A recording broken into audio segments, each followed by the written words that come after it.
Për të gjithë juve që vini të ri në Gjermani që keni ardhur pavarësisht të bashkim familjar apo me viza pune, mos pritni m'ju kalu 6 mujori pa e ndru patent shoferin. Dëgjoni këtë këshill me vëmendje pasi që jenë t'u nxjerrë në disa lande shumë të lashe, jo që ta bllokon procesin total, por bollëshe shtin me marrë një avokat të kushton disa qindra euro edhe pastaj fiton, por shkon gat.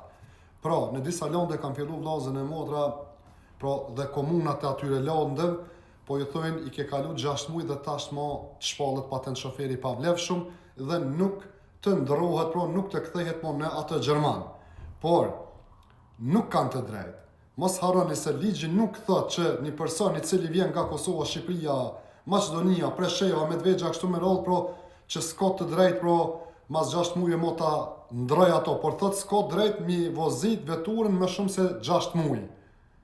Për këtë arsye ju them që rreni gati mrena 6 muajve, se edhe kur t'ju kalon vllazën e motra 6 mujori, llogariti sikur me qenë pa patent shofer mo. Kudo që ju ndalojnë policia, është i pavlefshëm përballë policisë patent shoferi. Për atë arsye, mos pritni m'ju kalu 6 mujori, ndroni me kohë, edhe nuk keni as të lashe me komunën, as me policien, as nuk ju shpenzohet as një pare. Une ju lus të shpërndoni këtë video, mos harroni edhe follow metin, ju përshëndes të gjithve me respekt, Muhammed Bajrami Meti, kaleni sa ma mirë.